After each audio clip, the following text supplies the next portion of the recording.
I got into someone else's truck. However, we did not drive. Eyes. With my elbows resting on my knees, I leaned forward. What's the conclusion? With a little grin on his lips, the second guy laughed. It depends. Do you think you can keep up with us both? With a grin, I sank back into the chair, stretched slowly, and took ownership of the situation. They were already completely focused on me. I allowed the stillness to linger just long enough before I met the gaze of the person who was still outside. Then, with a confident, silky voice, I lifted my chin. Get in and have a look. Before we begin, please take a moment to like and subscribe to this video. It's quick, simple, and more helpful than you would think. You won't miss the next tale, either. I appreciate you being here. Let's begin. I grabbed the door handle and dragged myself up into the cab while the vehicle was still going. Didn't hold off until he stopped. I pushed the door shut, keeping us inside while the engine rumbled below me. There was no way out now, just the two of us. He glanced at me, his forehead wrinkled as if he was unsure of what he had just let in, but he remained silent. The vehicle simply groaned, changed gears, and re-entered the roadway. Excellent. I extended my limbs, allowing my thigh to touch his. Neither he nor I moved away. I said as I shrugged off my jacket and let it fall down my arms, I hope you don't mind company. Slow, methodical. He noticed. He saw, of course. The tank top is flimsy, with nothing below. He flexed his knuckles on the wheel. He flexed his knuckles on the wheel for a moment, just long enough. Gotcha, I grinned. Where are you going? He questioned in a gruff voice. I tipped my head back and watched him strain to maintain eye contact. It doesn't matter where you're heading. He tightened his jaw. The truck's movement caused me to shift slightly in my seat, bringing me closer to him than expected. I made fun of you for holding onto the wheel as if it were a debt. My tone has softened and become more fun. He bobbed his neck, only attempting to drive. I watched him out of the corner of my eye as my fingertips moved along the curve of my collarbone. Is that correct? I grinned more broadly. You appear to be actively focusing on the task at hand. The wind caused the vehicle to shake. The road in front of us is dark. He took a deep breath, breathed out much more slowly, remained silent. However, I saw how he strengthened his hold on the wheel. His jaw tightened. He was free to act as he pleased. He was already mine. And it was just getting dark. The truck's engine hummed steadily as it sped across the deserted highway, but inside the cab, nothing was stable. I sensed it. He gripped the wheel tightly, as if his life relied on it. For example, he would lose more than simply control of the vehicle if he let go, even for a little while. He was waiting. I was determined to make him let go. I moved slowly and deliberately, pressing my thigh into his once again. I didn't ease away this time. I remained there.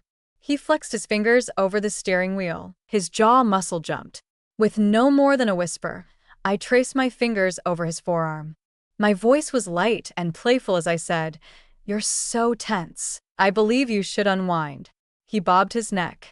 "I'm behind the wheel." I grinned. "You seem terrified to let go of that wheel because you're holding on to it so tightly." I cocked my head, glancing at him from the side. "I may be able to assist with it." He exhaled sharply as his breath left him. I leaned in just enough to hear the hiccup in his breathing and to feel his warmth. I then made a move. I moved into the little gap between the seat and the console and slipped down, my fingertips softly sliding over his leg as I settled down. He and I were both vibrated by the truck's buzz. As if he wasn't sure whether to brace himself or stop me, he tensed up and snapped one hand off the wheel. "Keep your eyes on the road," I said. He wiggled his fingers. His chest rose and fell as he took a strong breath through his nostrils. I then moved closer, feeling the warmth of my breath on his skin. He jerked all over. He took a deep breath and slammed his back into the seat as if he had just run out of air.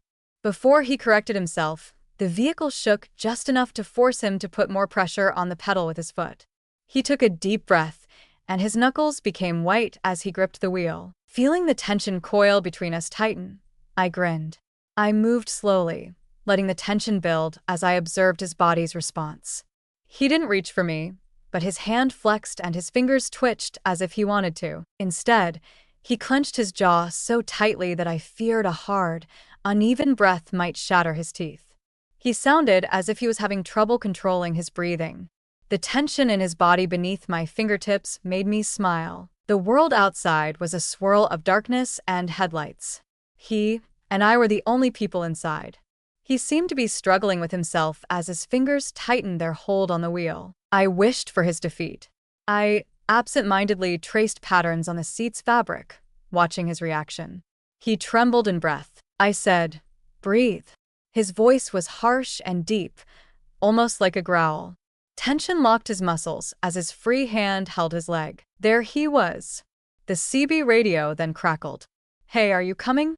The vehicle rattled below us as his body moved so violently. I bit my lip to keep my smile hidden. The timing was off. With one hand clamped on the wheel and the other snapping to the radio, his fingers flexed. His voice sounded tighter and rougher than before. "Yes, I will be there shortly." A lone truck was idling close to the edge of the almost deserted parking lot, its headlights piercing the night. Somebody stood next to it, waiting with his arms folded and leaning on the cab. I let my gaze wander over him as we drew in. He was tall and strong, and his presence made it obvious that he wasn't simply a random bystander. He gave me a direct look before grinning. I returned the sneer. The motorist next to me let out a deep breath and wiped his face as the engine roared to a halt. He continued to grasp onto the wheel as if it would keep him together. I dragged my fingertips over my collarbone as I slowly and gently stretched. He barely caught his breath. I said, "I didn't realize we were meeting company." With his eyes darting between us, the person outside took a step closer. He added in a casual tone, "You made good time." But his gaze on me was everything but. Beside me, the driver stiffened. I took note. The person outside asked, "Come out for a moment." It is a statement rather than a query. For a little while, the driver paused. With his mouth clenched, he let out a breath and opened the door. I saw them take a few steps back, their body language stiff, their voice low. Even though they weren't looking at me, I knew they were talking about me. I was aware that the talk was about me. I watched and waited while leaning back on the seat and extending my legs. My lips twisted into a gentle grin. Let them speak. I was well aware of how this evening would conclude. Cool on my skin, the night air filtered through the broken glass. I remained in the passenger seat, letting my legs hang out and casually running my fingers down my thigh. The two guys were standing close to the parked vehicle outside, their body language strained as they spoke softly. I was already aware of their discussion, their precise decision, and their response. After a few minutes, they began their slower-than-before stroll back. They had changed in some way. They had reached a quiet accord. Although we were not going anywhere, the first one hopped back in next to me, hands grabbing the wheel. His heart continued to beat a little too quickly. His body was still tightly coiled. With one hand braced on the doorframe, the second guy leaned against the open door. His gaze swept over me. A sneer tugged at his lips as he continued. "So, it's slow and deliberate." It was a fascinating discussion. With my tank top riding up just enough to cause his eyes to stray downward, I stretched idly. Was it? He grinned more broadly. "We were thinking about you." With my fingertips brushing my collarbone, I cocked my head. "You probably did."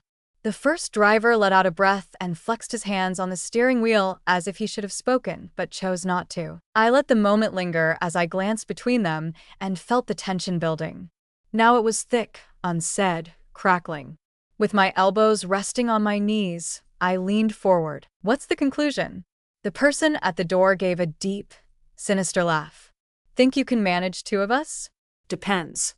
I was excited by the challenge in his voice. I grinned and leaned back once more to settle in. The change had already taken place. They were out of control. Now I had both of them. I looked up and met the eyes of the person who was still outside. "Get in and discover." With a firm thud, the door closed, enclosing the three of us. The distance between us vanished in an instant, making the taxi seem even more condensed. The second guy showed no hesitation. He looked at me for a long moment before stepping back, his eyes filled with uncertainty. His hands moved down, caressing my exposed flesh until my jacket fell to the ground. The first man's hands were on me too, grabbing my waist and drawing me back into him before I could even collect my breath. His touch was slow and purposeful, as if he was relishing the moment, and his breath felt warm on my neck. The confined space of the truck cabin made every movement noticeable, the air tense with unspoken thoughts. As the first guy moved his hands upward, following the contours of my body with strong, possessive palms, I groaned quietly against the second man's lips. Anticipation was high as my fingertips followed their waists, the metal clinking quietly. With their fingers brushing my spine, the second man's hands moved across my shoulders and pushed my top down. It sent a chill through me. My breath was warm but short as I bent down and brushed my lips over his stomach, teasing just above his skin. His fingers curled slightly as he slid his palm to my hair in a silent response to my touch. The first guy behind me didn't only wait. Instead, he carefully and methodically probed with his hands, which made me anxious. I let out a gasp and pressed my fingers tighter on the person before me, allowing my lips to linger and playfully brush his skin. The person behind me mimicked my beat, amplifying the tension and intensifying each sensation. The vehicle swayed softly beneath us, erasing the world outside. I leaned back, observing his reaction, waiting for him to speak first. His body responded before he could stop himself as his fingers tightened in my hair. Nor was the person behind me patient. He tightened his hold around my waist, and I felt a chill from the pressure of his contact. I let out a low groan as my body leaned into the warmth between us, each feeling becoming more intense. Then the equilibrium changed. I returned my focus to the first guy, letting my breath tease his skin as I trailed my lips up his tummy and then lingered close to his collarbone. It was difficult to ignore the second man's presence as his hands wrapped around my hips, their fingers softly pushing. I felt the change as his body moved closer to mine, enveloping me in warmth as each second drew me more into the conflict between us. My fingers clenched into the first man's thighs as I attempted to stabilize myself after letting out a short gasp, but the heat between us prevented me. The atmosphere between us was high with expectation as the beat gradually increased, one urging me forward and the other anchoring me. My whole body reacted, with heat building up inside of me and the intensity increasing, yet I didn't want it to end. The vehicle moved along the dark road, tension thick in the air as we sat in silence, the deep hum of the idling engine vibrating underneath us. Every second brought me further into the strain as their hands supported me with forceful but controlled strokes. The second guy pressed in from all sides, his presence unwavering, his grasp tightening with each touch, adding to the mounting desire. Lost in the moment, my breath caught as the truck's noises absorbed every quiet breath. They had a profound bond. The air grew heavier, and the moment held a sense of impending doom. Everything became tighter and higher until the tension eventually subsided, and there was just warmth between us, and I wasn't far behind. We remained there for a long time, entangled and panting, the warmth between us extending into silence. Our bodies continued to buzz with energy, while the vehicle remained motionless. After taking a deep breath and rearranging his clothing, the second guy opened the door. The heat we had generated inside was a sharp contrast to the surge of chilly night air. Despite not yet turning the key, the first guy remained seated, his hands lightly resting on the wheel. For a time, none of us moved. With a deep exhale, he finally grabbed for the gear change. The vehicle rolled ahead as if nothing had happened when the engine roared to life. They say truckers tell the best stories, but this one may top them all. If you were behind the wheel, would you have stopped or continued driving? We invite you to share your response in the comments section. Please remember to like, subscribe, and enable alerts if you liked this installment so you don't miss the next one. I appreciate you watching, and I'll see you in the next tale.